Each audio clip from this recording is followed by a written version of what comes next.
Alright, this next one, Pat Sabatini. A lot of people were looking up Pat Sabatini. I've seen a lot of people putting him in parlays. I've seen a lot of people beating him by submission or inside the distance. I agree. I think Pat Sabatini is a big favourite, and he's a big favourite for a reason, and I do think that he is going to beat TJ Laramie in this one here. TJ Laramie, I watched his last fight against Derek Minner for as long as it lasted, and he dove into a guillotine.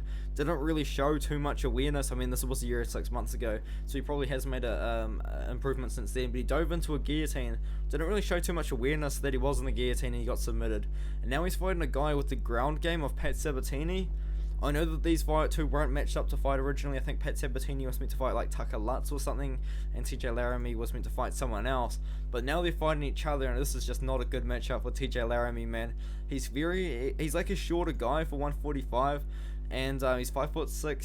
He's a short guy. He's pretty stocky, and he does have power in the hands. And this is his only chance of winning this fight, in my opinion. He needs to hurt Pat Sabatini. What happened was Jamal Emmers actually knocked down Pat Sabatini, and then went for like his own heel hook submission. But Pat Sabatini does just have a good enough ground game to know how to get the heel hook in those 50-50 positions. Pat Sabatini, great ground game. I think he's going to win by submission. Let me confirm. Yes, so he wasn't meant to fight Tucker Lutz. He was meant to fight Gavin Tucker, and TJ Laramie was meant to be fighting Malsik Bagdasarian. That would have been a pretty good fight, but unfortunately we're not getting it. Pat Sabatini by submission all day, in my opinion. Laramie, I just don't think is aware enough on the ground to win this fight, and I think that Pat Sabatini, as soon as he does get the fight to the ground, it's going to be in his world, and I think he's going to get a submission in the first or the second round.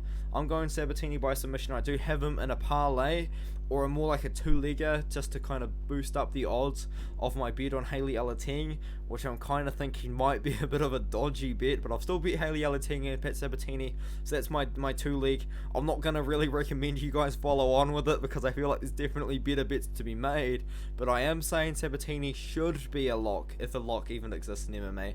He should be a very confident pick. He's a lot bigger than TJ Laramie as well, which will count in the ground exchanges too. Except Pat Sabatini by submission all day, in my opinion.